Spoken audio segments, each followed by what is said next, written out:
आधा घंटा मेरे भोले बाबा को दे दो। और मान लो अगर परिवार वाले इतने में भी राजी नहीं हो,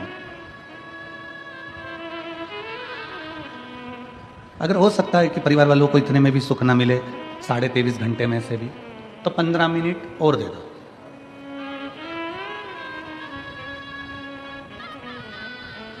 जो 15 मिनट बचे हैं वो 15 मिनट में भगवान का भजन करो। और अगर परिवार वाले कहें कि हाँ नहीं हमको तो 15 मिनट भी नहीं भजन में देना है, तो फिर उनको पूरा समय दे दो। 1 मिनट मेरे भोले बाबा के लिए निकाल लो, वो 1 मिनट के में भजन में भी आपको पार उतार सकता है। 1 मिनट के भजन में भी वो पार उतार।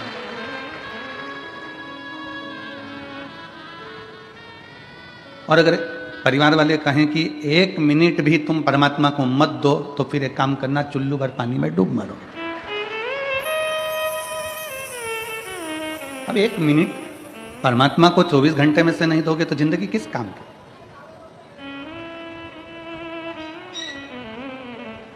भगवान को दिन भर खाने में लिप्त रहो या दिन भर व्यसन में लिप्त रहो या दिन भर कमाने में लिप्त रहो, भगवान को तुम्हारा भोजन ज्यादा पसंद नहीं है। भगवान को तुम्हारा व्यसन पसंद नहीं है। भगवान को तुम्हारा दिन रात माया में, लोभ में, आसक्ति में, तृष्णा में डूबना पसंद नहीं है। भगवान को तुम्हारा दिन भर गलत गलत चीजें खाना पसंद नहीं है, भोजन पसंद नहीं है। और परिवार के लोगों को, दोस्तों को, मित्रों को, रिश्तेदारों को तुम्हारा भगवान का भजन पसंद नहीं है कि तुम भगवान का भजन करो। अगर आप रोज रोज भगवान का भजन कर रहे हो, रोज रोज कथा में जा रहे हो, रोज रोज स्मरण कर रहे हो, शिव पुराण की कथा टीवी पर सुन रहे हो, मोबाइल पर सुन रहे हो, या किसी न किसी रूप में कथा में जाकर बैठ रहे हो, तो घर के लोगों को अच्छा नहीं लगेगा, घर के लोगों को श्रेष्ठ नहीं लगेगा। मोहल्ले की अगर कोई माता रोज रोज मंदिर जाए, मंदिर में जाकर दिया बत्ती करे, झाड़ू लगाए, पोछा लगाए, तो लोग कहने लगेंगे ये आ गई सती सावित्री।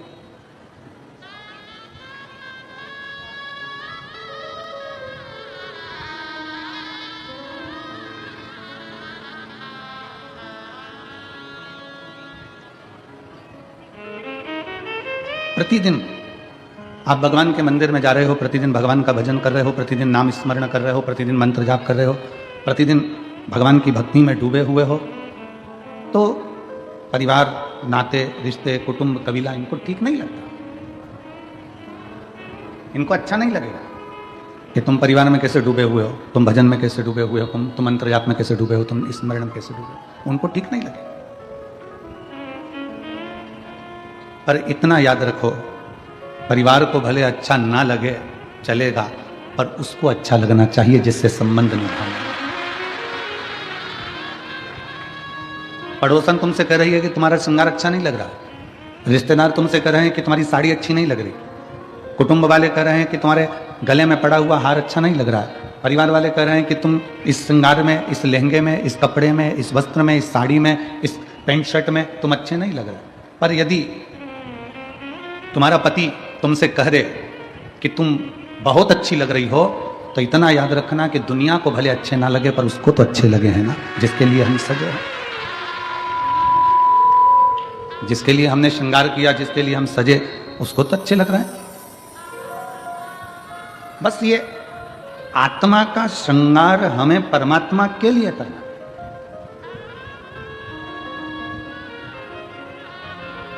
मैंने सबका होके देख लिया, बस तेरा होना बाकी है। मैंने सबका होकर देख लिया, बस तेरा होना बाकी है। मैं सब दर जाकर देख लिया, तेरे दर पे आना बाकी है। मैं सब दर जाकर देख लिया, बस तेरे दर आना बाकी है। मैंने सबका होकर देख लिया, बस तेरा होना बाकी है। बस मैं तेरा हो जाऊं।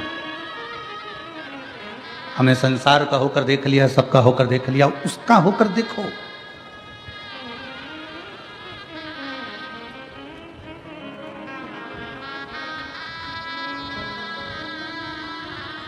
काशी में एक व्यक्ति ने एक प्रश्न किया। काशी की कथा में हम जिनके यहाँ ठहरे हुए थे, वहाँ कथा का 4 दिन निकलने के बाद हम कोई आता है, शाम को तो मिलना होता ही है, मिल जाते हैं। 4 दिन तक तो हम किसी से मिलते नहीं। और 5वां दिन कथा का था और शाम को कोई मिलने आया तो उसने कहा, गुरु जी क्या भगवान दुख काटते हैं? गुरुदेव क्या भगवान दुख काटते हैं? आप इसका उत्तर देंगे? हमने कहा नहीं, भगवान दुख काटते होते तो भगवान दुख देते ही काहे को? भगवान दुख नहीं काटता। गुरुदेव आप तो कहते हो कि भगवान तकलीफें मिटाता है, भगवान समस्या समाप्त करता है, दुख समाप्त करता है, क्या भगवान दुख काटते हैं? हमने कहा अगर भगवान दुख काटता तो भगवान दुख देता ही काहे को? भगवान दुख नहीं काटते। शिव महापुराण की कथा कहती है भगवान का नाम और हमारा अच्छा कर्म दुख को काट देता है।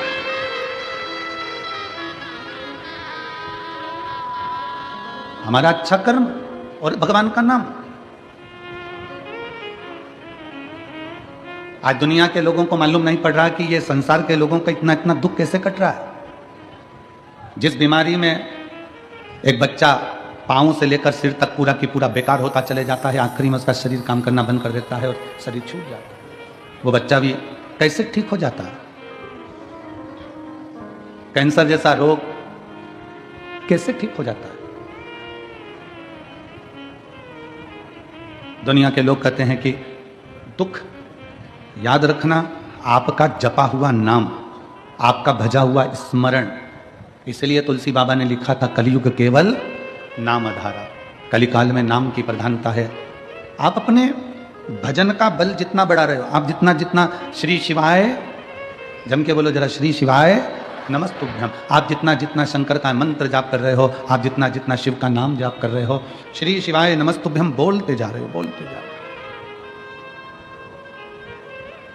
दुख कौन काट रहा है? आपका अच्छा कर्म। आपने मंदिर जाना चालू कर दिया, आपकी किस्मत में बहुत सारी ठोकर लिखी थी, आपके जीवन में बहुत सारा दुख लिखा हुआ था, बहुत सारा कष्ट लिखा हुआ था, बहुत सारी ठोकरें लिखी हुई थी, पर आपने भगवान के मंदिर जाना चालू करा तो वो दुख की ठोकर भी तुम्हारी दूर होती चली गई, कष्ट की ठोकर भी दूर होती चली गई। शिव महापुराण की कथा कहती है अगर वो बच्चा सुन रहा हो और बच्चे ने प्रश्न किया कि क्या भगवान दुख काटता है? अगर भगवान दुख काटता तो भगवान दुख नहीं देता। भगवान ने दुख दिया है, काटना आपको पड़ेगा। कैसे? भगवान का नाम लेकर और अच्छे कर्म कर कर उस दुख को काट दीजिए। हिम्मत बुरे कर्म कर बंदे वरना पछताएगा, भगवान की आंखों से तू बच नहीं पाएगा, तू बच नहीं पाएगा। अरे ओ अज्ञानी मत कर नादानी, तेरे कर्म का फल भी तू ही पाएगा, जैसा किया तूने तेरे आगे आएगा। मत बुरे कर्म कर बंदे वरना पछताएगा, भगवान की आंखों से तू बच नहीं पाएगा, तू बच नहीं पाएगा। अरे ओ अज्ञानी मत कर नादानी, अरे ओ अज्ञानी मत कर नादानी। भगवान दुख नहीं काटता, भगवान दुख सहन करने की शक्ति देता है, भगवान दुख सहन करने का बल देता है। फिर किसी ने प्रश्न किया, गुरुजी जब ऊपर जाते हैं मरकर 84 लाख योनियां मिली हैं, सारी योनियों में ऊपर गए मर मर कर, भगवान ने ऊपर जाकर अपने को, हमने सुना है कि गरुड़ पुराण में लिखा है कि ऊपर जाने के बाद बेतन्नी में गिरो, नरक में पड़ो, खोलते तेल में उकाला, त्रिशूल से मारा, चाकुओं से काटा, सब कुछ हुआ। तो जब ऊपर ही इतना भुगता देते हैं तो फिर नीचे काय को भुगताते हैं? बोलो सही है कि गलत है? अरे जम के तो बोलो रे, सही है। जब ऊपर खोलते तेल में, गरुड़ पुराण में सुना है कि नहीं सुना तुम लोगों ने? सुना है ना? खोलते तेल में डाल दिया, त्रिशूल से मार दिया, अग्नि में जला दिया और इतना नोच आ गया, शरीर जीव रोने लगा। जब ऊपर इतना भुगताया तो फिर नीचे काय को भुगताता? ए गुरुजी, जब ऊपर इतना कष्ट मिला है जीवात्मा को तो फिर नीचे जीवात्मा को कष्ट क्यों मिलता है? हमारा कहना केवल इतना सा है कि जब हॉस्पिटल में भर्ती रहते हो तो वहां तो दवाई खाना पड़ती है, इंजेक्शन लेना पड़ता है, दवाइयां पीना पड़ती है, सब कुछ हॉस्पिटल में होता है। ये समझ लो कि ऊपर हॉस्पिटल है जिसमें जीवात्मा का इलाज हुआ। इलाज होने के बाद जब वो घर जाता है ना तो वहां भी थोड़ी ना थोड़ी टेबलेट बांध के दे दी जाती है। समझ में आ रही है ना कथा?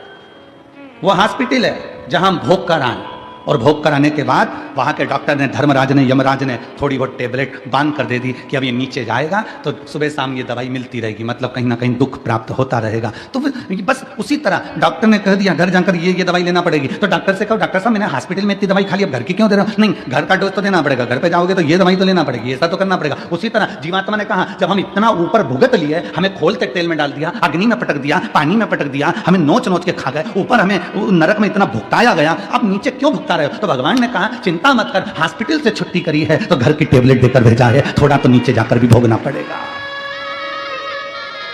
थोड़ी बहुत दवाई यहाँ की भी मिली है तो वो हम भोग रहे हैं। कहीं बच्चे तकलीफ दे रहे हैं, कहीं बेटियां तकलीफ दे रही हैं, कहीं पति, कहीं पत्नी, कहीं परिवार, कहीं नाते, कहीं कुटुंब, कहीं कबीला, ये तकलीफ देते फिर रहे। थोड़ा थोड़ा तकलीफ हमें मिल रहा है। समझ लेना कि ये टेबलेट हमें लिख कर दी है, इसको हमें खाना पड़ेगा, चाहे तुम पानी से खा लो, चाहे तुम दूध से खा लो, चाहे मुंह सड़ा कर खा लो, चाहे प्रसन्न होकर खा लो। उसी तरह संसार में आए हो तो ये दुख जो मिल रहे हैं इसको चाहे तुम प्रसन्नता से निकाल दो, चाहे रो रो के निकाल दो, ये तुम्हारे ऊपर निर्भर है। दवाई तो खाना पड़ेगी। बस इतना याद रखो कि भगवान का नाम जितना लोगे, जितना नाम का उच्चारण करोगे, जितना जितना नाम का स्मरण करोगे, श्री शिवाय नमस्तुभ्यम। दुनिया के लोगों ने पूछा कि इस मंत्र में ऐसा क्या है, इस मंत्र में क्या है ऐसा, तो जप कर देखिए। जब से दुनिया के लोगों ने श्री शिवाय नमस्तुभ्यम जपना प्रारंभ करा, कोरोना महामारी के बाद जब भगवान शंकर के नाम का उच्चारण करना प्रारंभ करा, उसके बाद मनुष्य की दशा और मनुष्य की दिशा दोनों सुधरना प्रारंभ हो गई। मनुष्य का जीवन संवरना प्रारंभ हो गया, मनुष्य का जीवन संवरना प्रारंभ हो गया।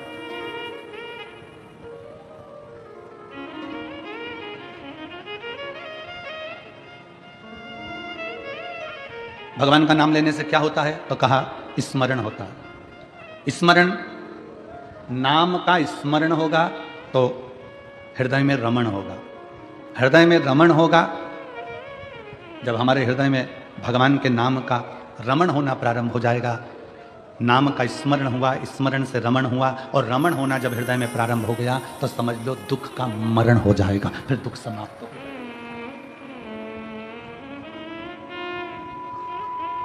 फिर दुख समाप्त होगा। दुख का मरण ही परमात्मा के नाम का स्मरण है।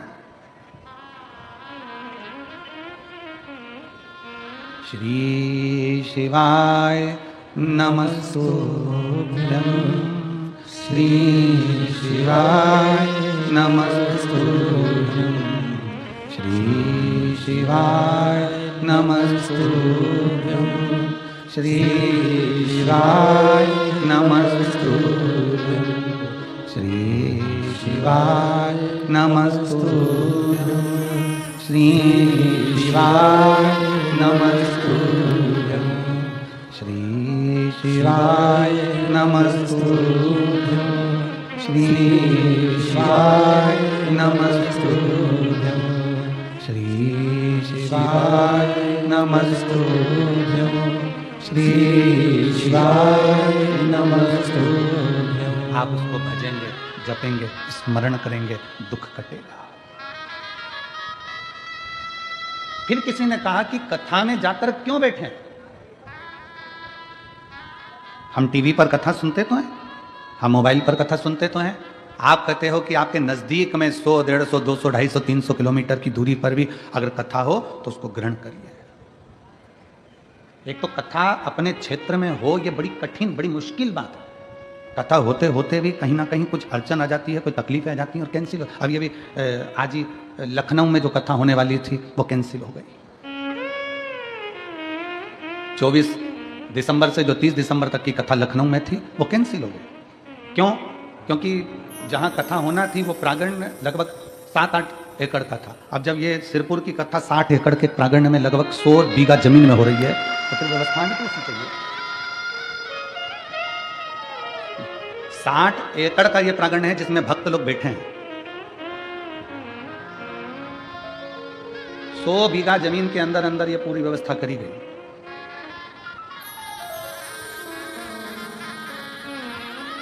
कोई पुण्य है। क्यों? नाम का स्मरण होगा तो हृदय में रमण होगा, रमण होगा तो दुख का मरण होगा, ये निश्चित है।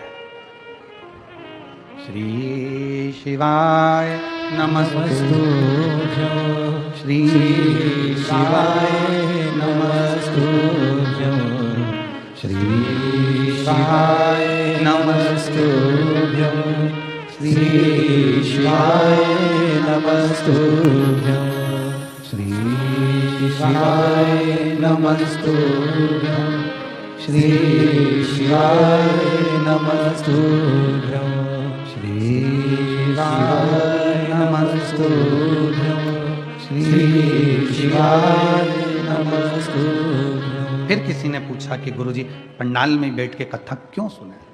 टीवी पर सुन ले हम, मोबाइल पर सुन ले हम, पंडाल में क्यों? तो याद करो 3.5 करोड़ रोम छिद्र या मनुष्य के शरीर में 3.5 करोड़ रोम छिद्र हैं इस मनुष्य के शरीर में। बारीक बारीक रोमों को अगर ये पूरे शरीर के एक एक रोमों को गिना जाए तो 3.5 करोड़ रोम पूरे शरीर में है। कितने हैं? जम के बोलो जरा। 3.5 करोड़ रोम छिद्र मनुष्य के शरीर में। अग्नि पुराण में एक प्रसंग मिलता है कि पूछा गया कि ये 3.5 करोड़ रोम छिद्र परमात्मा ने मानव के शरीर में क्यों दिए? तो कहा गया, अग्नि पुराण कहती है कि 3.5 करोड़ बार मनुष्य को एक दिन में भगवान का नाम लेना पड़ेगा तब तरेगा। अब मेरी जीजियों, मेरे जीजाओं, मेरी बेटियों, मेरे बेटाओं, मेरी माताओं, मेरे भाई, जितने आस्था चैनल पर सुन रहे हैं, जितने फेसबुक यूट्यूब पर सुन रहे हो, जितने पंडाल में सुन रहे हैं, आप और हमसे भी कोई पूछेगा कि गुरुजी आपने 3.5 करोड़ बार क्या भगवान का नाम कभी लिया है? आपने लिया है 3.5 करोड़ बार एक दिन में भगवान का नाम? जम के बोलो जरा। कोई संत साधु सन्यासी तपस्वी भी नहीं होगा जो एक दिन में 3.5 करोड़ बार भगवान का नाम ले। तो अग्नि पुराण में आया कि ये मनुष्य तो 3.5 करोड़ बार भगवान का नाम ले ही नहीं पाएगा, फिर इसका क्या होगा? और शास्त्र कहता है जिसने 3.5 करोड़ बार भगवान का नाम ले लिया तो उसके दुख भगवान धीरे धीरे काटना चालू कर देता है। तो फिर ये 3.5 करोड़ बार बोल ही नहीं पाएगा तो इसका दुख भी नहीं कटेगा। तो फिर अग्नि पुराण ने कहा कि एक काम हो सकता है। शंकर जी बोले पार्वती से, पार्वती 3.5 करोड़ बार कोई अकेला बैठ कर नाम नहीं ले सकता, तो कथा के मंडप में जाकर बैठ जाए। जब कथा के मंडप में किसी नाम का उच्चारण होगा, सब एक साथ बोलेंगे, ताली भी बजाएंगे, वो अक्षर जब एक एक के मुंह से निकलेगा, आपस में टकराएगा, छार छार हो जाएगा, तो 3.5 करोड़ रोम छिद्र में समा जाएगा और उसका कल्याण होगा। अब लोग कहते हैं महाराज जी, लोग पंडाल में कथा सुनने के लिए आते हैं तो इनका दुख क्यों कट जाता? कैसे कट जाता? इनका दुख कटता कैसे है? उसका केवल एक कारण है कि आपके मुख से श्री शिवाय नमस्तुभ्यं, श्री शिवाय नमस्तुभ्यं, श्री शिवाय नमस्तुभ्यं, श्री शिवाय नमस्तुभ्यं, श्री शिवाय नमस्तुभ्यं, श्री शिवाय नमस्तुभ्यं। जब आप नाम का उच्चारण करते हो, आपके मुख से शब्द निकलता है, वो टकराता है। अभी इसका कोई प्रमाण है कि शब्द टकराता है? उसका प्रमाण है गीता जी का उपदेश। गीता का उपदेश कुरुक्षेत्र के मैदान में भगवान कृष्ण ने अर्जुन को गीता सुनाई। बोले सुनाई कि नहीं सुनाई? अर्जुन को जो कुरुक्षेत्र के मैदान में गीता सुनाई, वो गीता का ज्ञान जो भगवान कृष्ण ने अर्जुन को दिया, अर्जुन को बोले भगवान कृष्ण गीता, उस गीता का उपदेश जब भगवान कृष्ण ने दिया, तो वो गीता बोलने पर भगवान के मुख से जो शब्द निकले, वो शब्द आज भी कुरुक्षेत्र की भूमि पर घूम रहे हैं। इसलिए वहां पर बड़े बड़े रिसर्च सेंटर लगाए गए कि भगवान ने जो ध्वनि में बोला था वो ध्वनि पकड़ना है और उन अक्षरों को पकड़ना है। उसी अक्षरों को पकड़कर हमारे वेद और शास्त्र ये गीता का ज्ञान देते। अक्षर जो तुम बोलते हो वो वायुमंडल में हमेशा रहते हैं, वो गूंजते रहते हैं, वो कभी समाप्त नहीं होते। हमारे द्वारा आपके द्वारा बोले गए अक्षर, हमारे द्वारा आपके द्वारा बोले गए शब्द कभी समाप्त नहीं होते। वो घूम के हमारे पास आते हैं। आप किसी को बंद कमरे में एक ताला लगाओ, एक कमरा बंद करो, 2 कमरा बंद करो, 3 कमरा बंद करो, 4 कमरे बंद करके अकेले कमरे के अंदर आप किसी की निंदा कर देखो, जिसकी निंदा करिए उस तक वो बात पहुंच ही जाती है। अब लोग कहेंगे हमने तो अकेले में की थी, ये बात उसके तक पहुंच कैसे गई? क्योंकि हमारे शरीर की वाइब्रेशन, हमारे शरीर की तरंगे हमारी बात को ले जाकर वहां तक छोड़ देती है जिसके लिए हमने कहा है।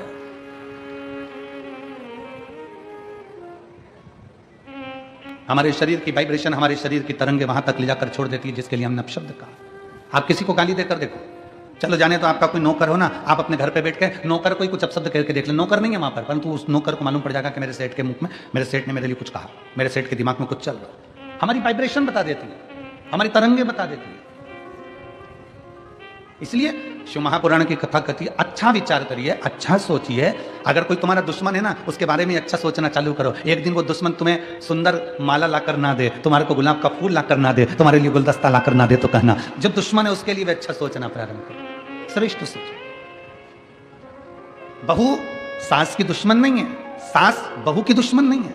अगर बहू की दुश्मन होती सास तो अपनी रकम तोड़वाकर बहू को ना देती शादी के पहले, शादी के समय पर। अगर सास तुम्हारी दुश्मन होती तो 1-2 लाख रुपए शादी में खर्च नहीं करती, 5-5, 10-10 हजार की साड़ियां लहंगा तुमको नहीं दिलाती अगर तुम्हारी दुश्मन होती तो। और बहू अगर तुम्हारी दुश्मन होती तो वो अपना घर छोड़कर तुम्हारे घर में नहीं आती तुम्हारी गुलामी करने के लिए। ना सास बहू की दुश्मन है, ना बहू सास की दुश्मन है। ये दोनों रहते रहते एक दूसरे से बोलते नहीं, अपशब्द नहीं बोलते, पर अंदर ना जाने कैसे कैसी अंटी पालते रहते हैं, अंदर की वाइब्रेशन ऐसी कर लेते हैं। मम्मी ने ऐसा कर लिया, पापा ने ऐसा कर लिया, अंदर से सोच रहे हैं, तो वो वाइब्रेशन तुम्हारी सास तक पहुंचती है, सास की वाइब्रेशन बहू तक पहुंचती है, और दोनों का मन मुटाव आपस में चालू हो जाता है। और एक दिन ये होता है कि घर में अलग अलग हो जाते हैं। ये हमारे शरीर की वाइब्रेशन है, ये हमारे शरीर का विचार है, ये हमारी दृष्टि है। आप अच्छा सोचो ना। एक स्त्री, एक पत्नी रोज पति पर शंका करती है, रोज प्रतिदिन शंका करेगी, मन में शंका भरा गई है तो शंका करती रहेगी, शंका करती रहेगी, शंका करती रहेगी, शंका करती रहेगी। आखिर में पति को मालूम पड़ जाएगा कि ये शंका कर रही है।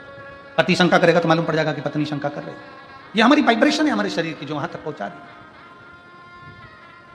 ये हमारे शरीर की वाइब्रेशन है जो वहां तक पहुंच रही है।